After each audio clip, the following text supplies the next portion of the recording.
ঢাকা জেলা যুব দলের সাবেক ভাইস প্রেসিডেন্ট।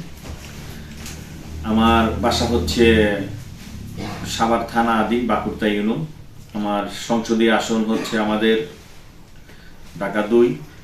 আজকে হলো সংসদীয় আসন ঢাকা 2 বাসীকে ব্যারিস্টার রমির পক্ষ থেকে শুভেচ্ছা ও অভিনন্দন জানাচ্ছি। আর হচ্ছে আজকে আমরা ইংরাজি নববর্ষের শুভেচ্ছা জানাচ্ছি। আমাদের প্রাণপ্রিয় প্রিয়মুখ আধুনিক ক্যানিগঞ্জের উপকার ও ক্যানিগঞ্জের মা মাটি মানুষের নেতা, ডাকসুর সাবেক বিপি, সাবেক মন্ত্রী, সাবেক এমপি আলহাজ আমানুল্লাহ আমানের সুযোগ্য পিতার সুযোগ্য সন্তান ব্যারিস্টার ইবনে আমান অমির পক্ষ থেকে সংসদীয় আসন ঢাকা 2 এর সকল বাসীকে শুভেচ্ছা অভিনন্দন জানাচ্ছি। আমরা বিগত দিনে খুব আন্দোলন সংগ্রামে অনেক দিন অনেক সময় একসাথে আন্দোলন সংগ্রাম করেছি। দীর্ঘ 17টা বছর আন্দোলনের মাধ্যমে আমরা জুলাই আগস্টে আন্দোলনের একটা সফলতা আসছে। একটা ছাত্র আন্দোলনের মধ্যে দিয়ে আমাদের হচ্ছে 5 আগস্টে যে ফ্যাসিস্ট সরকার ছিল হাসিনা সেদের ছেড়ে পালায়। তারপরে হচ্ছে একটা বিপ্লবের মধ্য দিয়ে এই দেশটা হচ্ছে একদম দেশের মানুষের নিঃশ্বাস ফালানোর জায়গাটুকু মানুষ ফিরে পায়। দেশটাকে এমন একটা জায়গায় নিয়ে গেছিল ওই ফ্যাসিস্ট সরকার বা হাসিনা। মানুষ আসলে মানুষে রাখছে একদিকে, সে হইলো মুখ করে সে কাজ করছে অন্ধকারে আরেকটা জগতে। তো সেইখান থেকে দেশবাসী রক্ষা পাইছে, আমরা রক্ষা পাইছি। আমরা যারা হামলা মামলা গুম হত্যার শিকার হয়েছে আমাদের অসংখ্য নেতা কর্মী, আজকে যারা ছাত্র আন্দোলন করতে যায় তারা যারা হইলো নিহত হয়েছে তাদের আত্মার রুফরাত কামনা করি। যারা আহত আছে তাদের হচ্ছে দ্রুত সুস্থ হোক সেই কামনা করি। কারণ হচ্ছে আগস্ট মাসটা আমাদের হইল হত্যার মাস গেছে। কারণ এই মাসে অন্তত 10 থেকে 12 হাজার লোকের বেশি হইল হত্যা হয়েছে, মানুষ খুন হয়েছে। যখন এই হত্যার মধ্য দিয়ে হচ্ছে হাসিনা দেশ ছেড়ে পালাইছে। আপনারা একটা কথা হয়তো সুস্পষ্ট আপনাদের মনে থাকার কথা, আজকে 2025 সাল, আজকে হলো প্রথম দিন। এই দিনে একটা কথাই বলছি, আপনারা সবাই একটু মনোযোগ দিয়ে এবং শোনেন। একদিন এই ফ্যাসিস্ট হাসিনা আমাদের নেত্রী, আমার নেত্রী, আমার মা, দেশ নেত্রী শহীদ রাষ্ট্রপতি জিয়াউর রহমানের সহধর্মিণী দেশ নেত্রী বেগম খালেদা জিয়াকে ক্যান্টনমেন্ট থেকে বের করে দিয়েছিল। সেদিন খালেদা জিয়া কাঁদছিল আর বলছিল একটা কথা, যে এই বিচারটা একদিন এই দেশের মানুষ করবে, বিচারটা একদিন আল্লাহ করবে। আল্লাহর কাছে সেদিন বিচার দিছিল।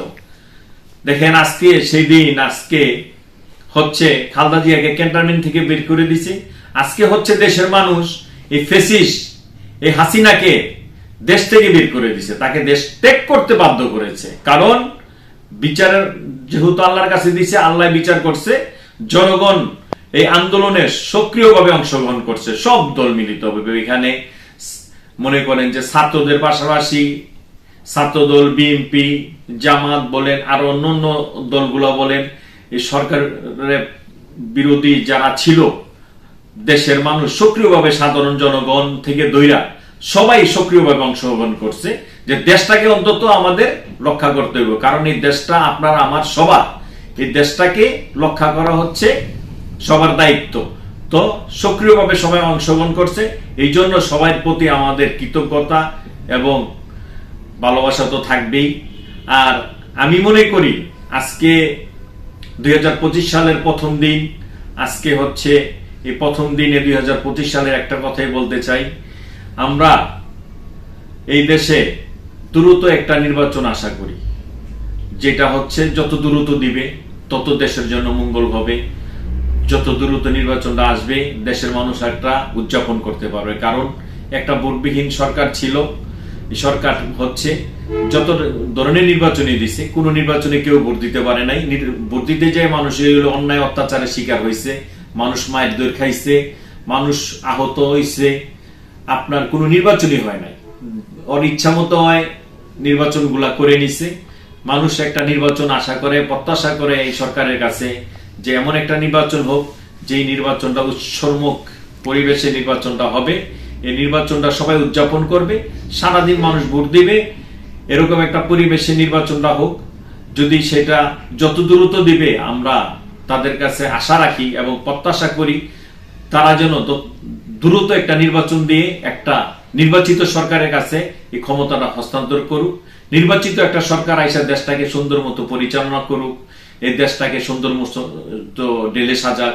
আমরা সেই আশা, সেই প্রত্যাশা এই সরকারের কাছে রাখি। আমরা দ্রুতই নির্বাচনটা চাচ্ছি, যত দ্রুত দিবে ততই ভালো, দেশের জন্য মঙ্গল, সেটাই বুঝি। আর আমাদের আসন হচ্ছে সংসদীয় আসন ঢাকা-2। সংসদীয় আসন ঢাকা-2 থেকে হচ্ছে আমার নেতা আলহাজ আমানুল্লাহ আমানের সুযোগ্য উত্তরসূরি ব্যারিস্টার ইবনে আমান অমি ঢাকা-2 থেকে লড়বে ইনশাল্লাহ। আমরা আপনাদের কাছে এই আশা রাখতে পারি এবং বাংলাদেশের মধ্যে সর্বোচ্চ সংখ্যাগরিষ্ঠ ভোটে নির্বাচিত করব ব্যারিস্টার অমিকে। কারণ ব্যারিস্টার অমি হচ্ছে অনেকটাই জনপ্রিয়। আমান ভাই যেভাবে জনপ্রিয় ছিল তার চেয়ে অনেক জনপ্রিয় হচ্ছে ব্যারিস্টার অমি। সে তার মেধা, তার আদর্শ, তার ভালোবাসা সব মানুষ হলো সংসদীয় আসনে ঢাকা-2 এর মানুষ তাকে গ্রহণ করছে, এমন ভাবে করছে ছেলেটা একদম ইয়ং, সে বয়সে ইয়ং। কারণ হচ্ছে ব্যারিস্টার, তার বয়স, তার কণ্ঠ এবং তার ভালোবাসা মানুষের কাছে কিভাবে বুঝতে হবে সেটা উনি অলরেডি পুছে গেছে। তার জন্য শুভকামনা রইল। আর আমরা তার সৈনিক হিসাবে ইনশাল্লাহ ব্যারিস্টার অমির জন্য আমরা সর্বোচ্চ ভোটে যাতে নির্বাচিত হইতে পারে এবং সর্বোচ্চ ভোটে যাতে সে নির্বাচন হবে ঢাকা-2 থেকে, সেভাবে নির্বাচিত হয়ে ইনশাল্লাহ সংসদে যাবে, আমরা সেই আশা, সেই প্রত্যাশা রাখি আপনাদের কাছে। আর পরিশেষ একটা কথাই বলতে চাই, দেশবাসীকে 25 সাল, দেশের 24 সালটা অনেক হত্যাকাণ্ডের দিকে দিয়ে, হত্যার মাধ্যমে দেশটা হচ্ছে অতিবাহিত হয়েছে। 24 সালটা হইলো একটা হত্যা দিবসের বছর হিসাবে চলে গেছে। কারণ জুলাই আগস্টে এত বেশি মানুষ হত্যা হয়েছে, পৃথিবীর বুকে এত অল্প সময়ের এত মানুষ হত্যা হয় এটা আমাদের জানা ছিল না। কারণ জুলাই এবং আগস্টে প্রায় 15,000-এর মতো লোক মারা গেছে, আরো আহত আছে অন্তত 30,000-এর লোকেরও বেশি এখনো আহত। কারো পাও নাই, কারো হাত নাই, কারো চোখ নাই। যদি এগুলা দেখি আসলে আমাদের খুব কষ্ট হয়, বুক ভরা বেদনা হয়। কারণ হচ্ছে এই ফ্যাসিস্ট হাসিনা সরকার আয়নার ঘরের মতো ঘর রেখে, এই আয়নার ঘরের মতো ঘর তৈরি করে জীবিত জ্বলন্ত মানুষকে সেইখানে রাইখা দিন দিন সে হত্যা করেছে। সেই বলছে কি সে নাকি তার যত্নমান পড়ে। আমি মনে করি সেই হাসিনা তার যত্নমাজ পড়ে নাই, যে নামাজের কথা বললে সারা রাত ভরা মানুষকে কিভাবে হত্যা করব, রাতের আধারে, রাতের অন্ধকারে সেই হত্যাগুলো মানুষকে করছে, এমন ভাবে হত্যা করছে যা আসলে দেশের মানুষ জীবনে কল্পনাও করতে পারে নাই, ভাবতে পারে নাই যে আসলে এই হাসিনা মানুষকে এইভাবে হত্যা করবে। আর এই হত্যার মধ্যে বাংলাদেশের মধ্যে এরকম একটা কুখ্যাত খুনি এবং স্বৈরাচার হাসিনা জন্ম হয়েছে, সে আসলে মানুষের ঘরে হয়েছে কিনা আমার সেইটাও জানা নাই। যদি মুসলমানের সন্তান হইতো বা মুসলমানের ঘরে হইতো, সেই এত হত্যা এবং হত্যাকাণ্ড করতে পারে না। ঠিক আছে, কারণ হইলো যে ধর্ম তার কাছে, তারপরে বলা উচিত না। তারপরে বললাম যে এই মহিলা, এই ফ্যাসিস্ট সরকার, এই হাসিনা সরকার এত বেশি হত্যা করছে, গুম হত্যা, মানুষকে আসলে এত কিছু মানুষকে মাথায় রেন রেখে সে আজকে বিদায় নিছে। সে আজকে ইন্ডিয়া বৈশা চক্রান্ত করে, তার চক্রান্ত তো কোনোদিন সফল হবেও না। আর আমি মনে করি যেগুলা সন্ডা পান্ডা গুন্ডা পান্ডা যাই দেশে 2-4টা আছে, ওরা যে ওর কথায় এখনো ওরে ভাবে বা ওরে নিয়ে চিন্তা করে, ওরা আসলে বোকার স্বর্গে বাস করে। ওরা একদিন চিন্তা করতে করতে তাদের জীবন শেষ, তাদের নেত্রী হয়তো একদিন মারা যাবে, তার মাটি হয়ে দেশে হবে না, তার জানাজা এই দেশে হবে না, এই বাংলার বুকে হাসিনার মাটিও হবে না কোনোদিন, সেটাও বলতে পারি। কারণ ওরে নিয়ে যে ভাবে ওই অবকাশ স্বর্গে বাস করে, তাদেরও একদিন হাসিনার মতো হয়তো দেশ তো অনেকেই ত্যাগ করছে, সন্ডা পান্ডা গুন্ডা গান্ডা পান্ডা কিছু হইলো এদিক সেদিকে লুকায় টুকায় আছে, ওরা হয়তো পালাইবো সেই সময়টুকু আসছে আর কি। সেই সালটা হচ্ছে সেই 25 সালে ইনশাল্লাহ ওরা হইলো বিদায় নিবে। আর একটু ভাবে যেগুলা দেশে আছে তাদেরকে এই হত্যার বিচার বাংলার মাটিতে যখন শুরু হবে, এই হাসিনা বা এই আওয়ামী লীগের কোন চিহ্ন এই বাংলার মাটিতে থাকবে না, বা বাংলার জনগণ সেটা রাখবেও না, এটা আপনাকে বলতে পারি। পরিশেষ একটা কথাই বলি, আপনার একটা কথা আছে, যাই দিন ভালো যায়। আমি একটু প্রশ্ন করতে যাচ্ছি যে আপনাদের ইউনিয়নে এখনো কিন্তু এই ফেসি সরকার আমলে যারা ফেসি সরকার দল করতো, আওয়ামী লীগ করতো, তারা কিন্তু এখনো মানুষের উপর অত্যাচার চলে যাচ্ছে, জোর জুলুম চলে যাচ্ছে, এই বিষয়ে একটু জানতে চাচ্ছিলাম। আসলে আমাদের ইউনিয়নটা হচ্ছে, যদি আমরা মফস্বলে ঢাকার একদম নিকটে, আমাদের ইউনিয়নে আসলে এটা গ্রাম্য পরিবেশে আমরা আছি।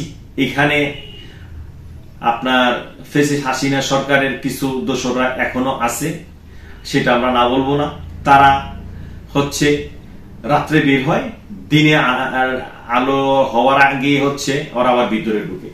আসলে মানুষকে আসলে খুঁজে বের করার একটু টাফ। আমরা সেইভাবে প্রস্তুতি নিতেছি 25 সালের মধ্যে, এই 25 সালে তাদেরকে বের করে আইনের কাছে সোপর্দ করবো। আমরা 2-4 জনকে আমরা করেছি, আমাদের এটা অব্যাহত আছে। আমরা কারো চিহ্নই রাখবো না বাঁকুড়ার মাটিতে, আওয়ামী লীগের কোন চিহ্ন এই বাঁকুড়ার মাটিতে থাকবে না। সেই প্রত্যাশা এবং সেই আশা আপনাদের কাছে রাখি যে আওয়ামী লীগ থাকবে না। কারণ এই আসনটা হচ্ছে বাংলাদেশের 100 কেন না 90 গণ অভ্যন্তরের মহানায়ক ডাকসুর সাবেক বিপি আমানুল্লাহ আমানের আসন এটা। এই আসনের মানুষ 90% হচ্ছে বিএনপির ভোট ব্যাংক। এখানে আওয়ামী লীগ থাকবে সেই আশা কেউ করতেই পারে না, আর থাকবেও না। কারণ আমানুল্লাহ আমান মানে হচ্ছে খালেদা জিয়ার কামান। এই কামান যেদিন ফিট হবে সব সেদিন ধ্বংস হয়ে যাবে। সেই আশা সেই প্রত্যাশা আপনাদের কাছে রাখি। পরিশেষে